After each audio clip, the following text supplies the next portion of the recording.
All roads lead to Rome. But is it the Rome we know? Before us lies the eternal city, majestic and full of mysteries. On one hand, we see the grand structures of antiquity, the Colosseum, the Roman Forum, the Pantheon, witnesses to the power of an ancient civilization dating back to the first centuries AD. On the other hand, our eyes are dazzled by the masterpieces of the Renaissance, like St. Peter's Basilica, created by the geniuses of the 15th, 16th, and 17th centuries. These two layers of history are on the surface, obvious and well studied, but between them lies a huge unexplained gap. Ask yourself a simple question. Where are the architectural monuments created between these two great eras? Where are the buildings from the 9th, 10th, or 11th centuries, for example? According to the official version of history, they don't exist. We're told they either burned down, were destroyed, or were completely rebuilt. We are asked to believe that an entire 1,000-year period, the so-called early Middle Ages, left not a single significant stone footprint in the heart of one of the world's greatest empires. This seems suspicious, to say the least. An entire 1,000 years simply vanished as if it never happened. We are used to trusting textbooks and official chronologies, but what if this neat picture of the world is just an illusion? What if history was written not to tell the truth, but to hide it? We are embarking on a fascinating investigation to find the answers. We will look for clues not in dusty archives, but in the very stone that Rome is built from, in its walls, its temples, and even in the symbols that adorn the tombs of its rulers. This journey promises to be full of discoveries that could change your perception of the past forever. If the history of Italian Rome is full of inconsistencies, then perhaps we are really looking in the wrong place. But before we go in search of another, perhaps the true Rome, let's take a closer look at the evidence that lies right at our feet, in the very center of the city we've always considered to be the one and only.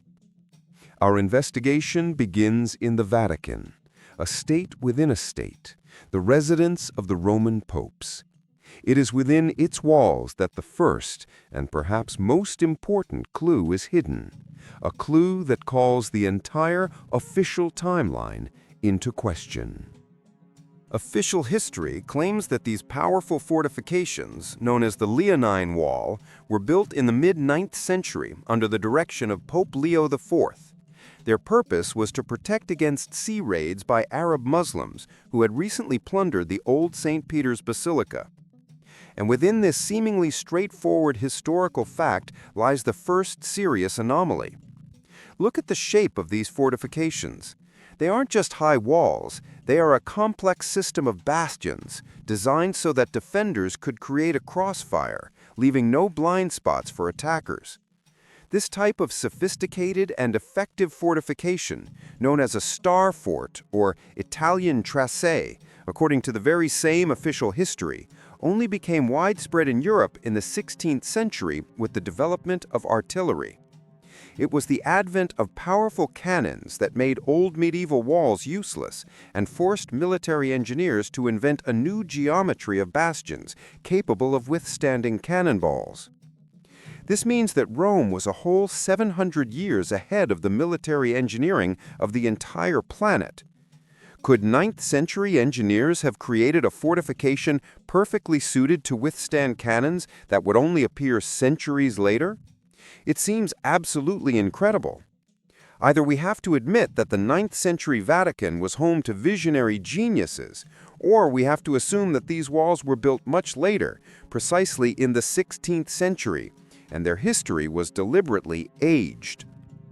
But the walls are just the tip of the iceberg. Let's look deeper at the building material used not only in the Vatican, but throughout ancient Rome. On one hand, we have the Pantheon, the temple of all gods, built, we are assured, almost 2,000 years ago, in 126 AD. On the other, St. Peter's Basilica, erected during the Renaissance in the 16th and 17th centuries. Between them lies a gap of 1,500 years. But if we look at their brickwork, we see something astonishing. The same size, the same characteristic red color, the same technology of industrial firing. Historians ask us to believe the incredible, that after the fall of the Roman Empire, the technology for producing high-quality fired brick was completely forgotten in Europe for 1,000 years. Just think about it.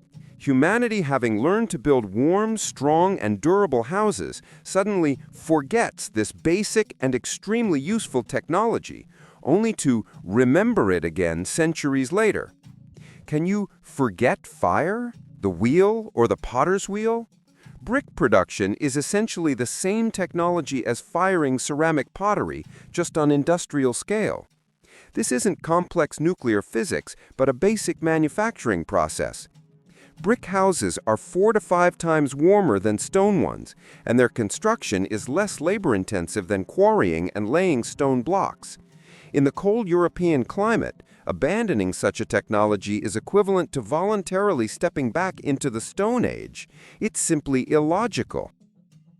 These two anomalies, the walls from the wrong time and the brick that survived 1,000-year amnesia, cannot be mere coincidences.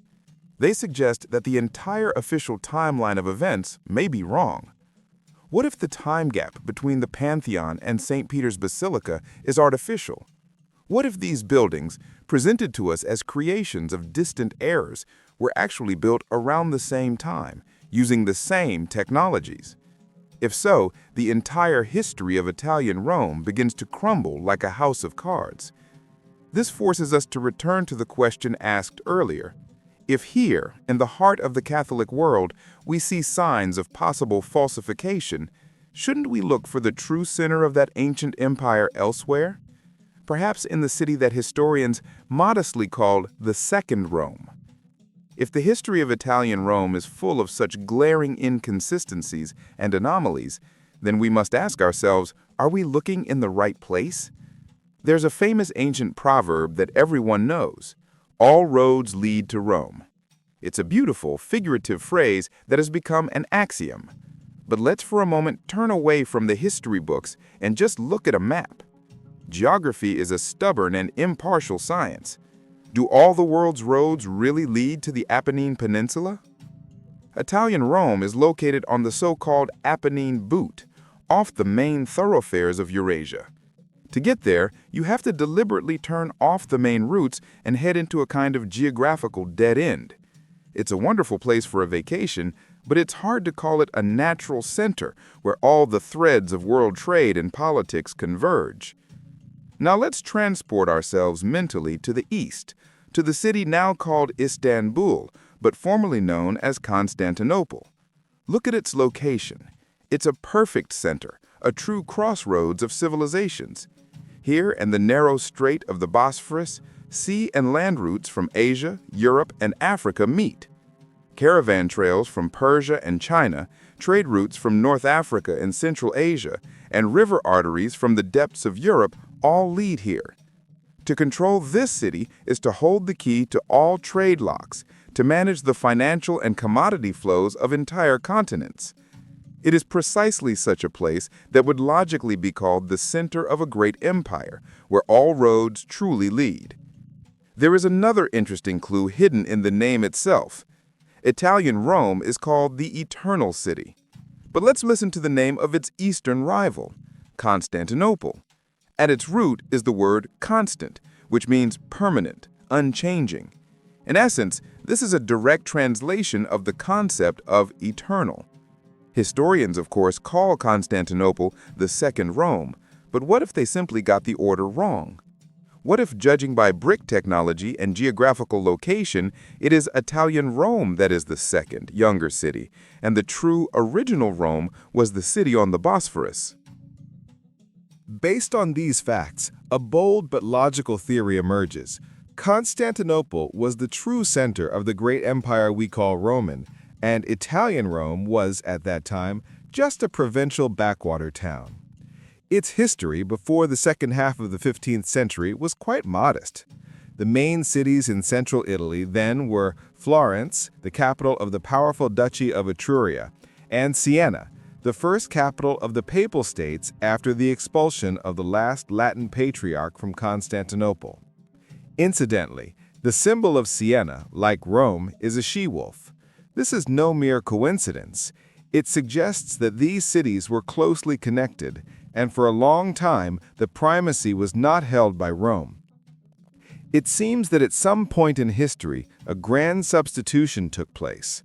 The modest history of a provincial Italian town was artificially extended, filled with events and achievements that actually belonged to another true Rome, Constantinople. But here arises the most important and complex question.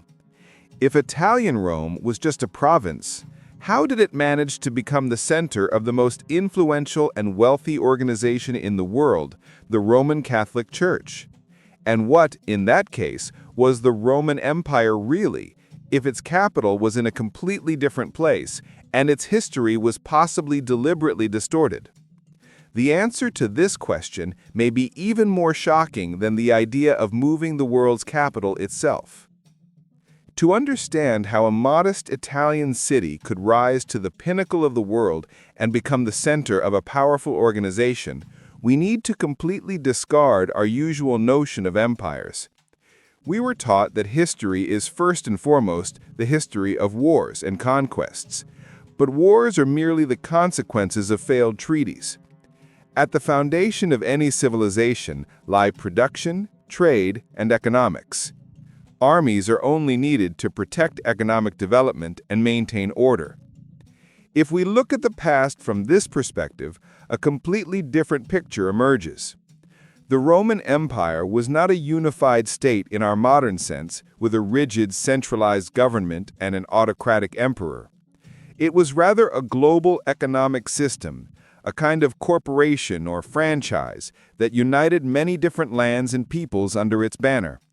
The foundation of this system was not so much the legions, but two other, far more powerful tools: a unified set of rules, known to us as Roman law, and a single centralized financial system.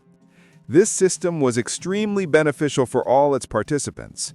Local princes and rulers, by joining this corporation, gained access to a huge market for their products. Peasants and artisans could sell their goods far beyond their native principality, ensuring stability and prosperity. But there was a price to pay for joining this advantageous system. And here we come to the key link in the whole structure, to the force that was not just a spiritual leader, but the true financial center of this empire. That force was the church. It was the church that controlled all banking and monetary circulation. How did it manage this?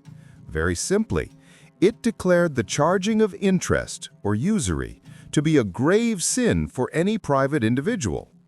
By forbidding everyone else from engaging in lending, the church effectively monopolized all financial activity. Its churches and monasteries, scattered throughout the empire, were not just places for prayer. They were branches of a giant bank, repositories of valuables, and centers for credit and monetary operations. Now it becomes clear why many of them look like impregnable fortresses. They were protecting not only holy relics, but also very tangible assets. And what role did the emperors play in this system? They were not absolute monarchs as they are presented to us. The emperors were, in essence, hired top managers, leaders of the Roman legions, analogous to governors general. They were appointed by the Roman Senate, a sort of board of directors for this corporation. The emperor's main task was to maintain order in his assigned territory and protect trade routes. But they had a second equally important function, a financial one. Emperors on the ground purchased gold and silver in ingots and minted coins from them, denarii and aurae. With this money, they paid the legionaries and also purchased food and other goods for the army's needs. This is why hordes of Roman coins are found so far from Italy, for example in modern-day Poland and Ukraine. These are not traces of conquests, but evidence of trade operations. Roman legions paid with sound currency for wheat grown on the fertile black soil. Thus, a coherent and logical model emerges, a giant economic system based on unified laws, where financial control is entirely in the hands of the church, and emperors function as managers and heads of security.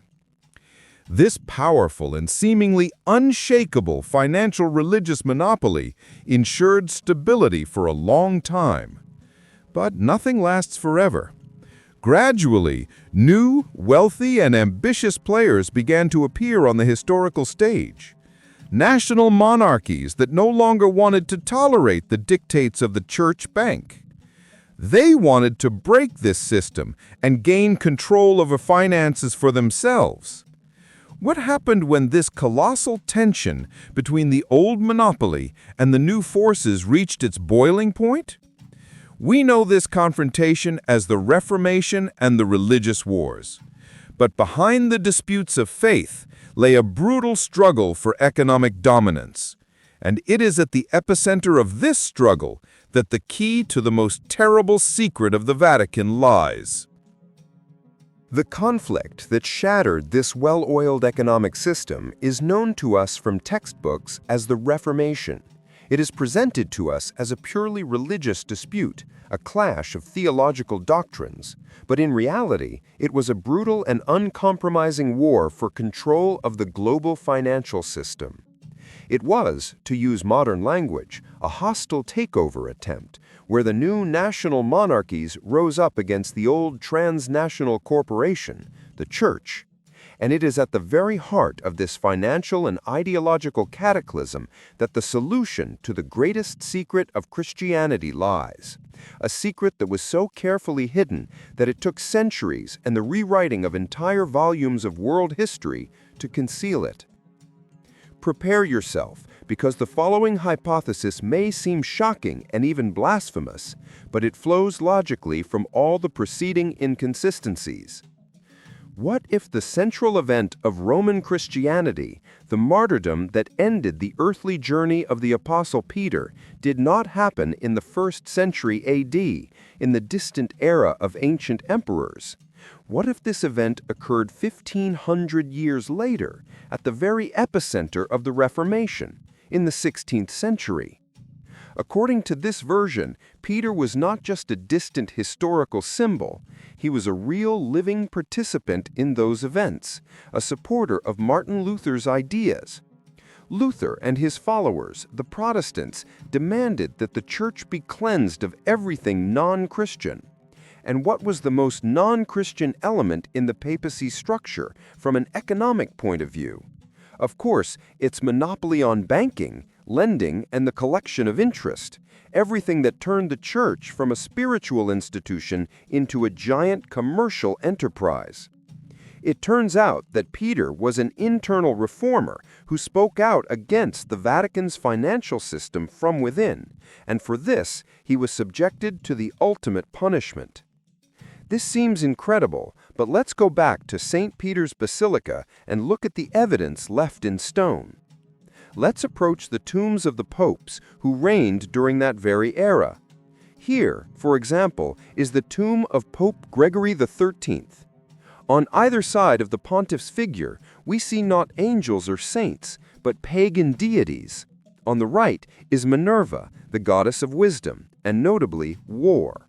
On the left is Clio, the muse of history, daughter of Zeus. Now let's look at the tomb of Pope Leo XI. The same picture. To his right is Fortuna, the goddess of chance and fate, holding a cornucopia. And to his left is the same warlike Minerva, with a shield. Where is the Christian symbolism here? Where are the crosses, the images of Christ or the Virgin Mary? They are absent. This is direct proof that before the Reformation, the papacy was not a purely Christian religion in our understanding. It was a pantheon, a temple of all permitted gods, a complex, syncretic system where Christianity was just one of many faiths. The book of the papal legate, Antonio Posavino, who visited Moscow during the time of Ivan the Terrible, directly records the Russian Tsar's words that the faith of Rome was divided into 60 different beliefs and confessions. In such a system, a person who, like Luther and his supporters, declared Christianity to be the one and only exclusive religion and demanded to get rid of everything else, was not just a heretic, he was a revolutionary, undermining the very foundations of power and, more importantly, the financial well-being of the Vatican. But if Peter was eliminated in the 16th century, then who was his executioner? History conveniently offers us the image of the cruel Emperor Nero. But what if Nero is just a historical pseudonym, a convenient mask hiding the true face? According to the researcher Alexander Tomaneski, the ancient Roman Nero, who supposedly watched the apostles' execution, is none other than Pope Leo X, the very pontiff who reigned during Martin Luther's time and excommunicated him. If this is true, then something monstrous emerges. The Church itself, in the person of its supreme hierarch, eliminated the man who would later become its main symbol and the gatekeeper of heaven. This is the greatest deception in history, a grand mystification. But if all of this is true, the main question arises: how did they manage to cover up this crime? How could history be rewritten on such a massive scale that entire generations of people for 500 years did not even suspect a forgery? How did they manage to make the whole world believe in a fictional timeline? Now all the pieces of this complex puzzle fall into a single, albeit shocking picture. The mysterious disappearance of 1,000 years from Rome's history, the Vatican walls built with future technology, the timeless brick, and finally, the pagan symbols on papal tombs. All these are not random anomalies, but links in a single chain, details of one grand design. We have arrived at the answer to the main question: why was this 1,000-year lie created? The answer is both simple and monstrous. To hide the greatest crime and preserve its power, which was based on a financial monopoly, the Vatican carried out what was perhaps the most massive operation of historical falsification. It needed to conceal two inconvenient facts. First, the true commercial nature of the Church as a global banking corporation, and second, the elimination of a key figure of internal dissent, a reformer who dared to challenge this financial system. The events of the 16th century, the Reformation, the Schism, and the tragic end of the Apostle Peter's life were simply removed from their era and, as if in a time machine, artificially sent back 1,500 years to the safe antiquity of the 1st century AD. This brilliant move solved several problems at once. First, it turned a real and very painful internal conflict into a distant, almost mythical story of early Christians struggling against cruel pagan emperors.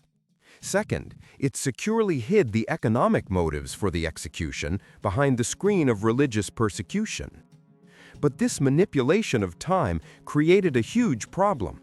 A colossal chronological gap of 1,500 years formed between the 1st and 16th centuries, which needed to be filled urgently.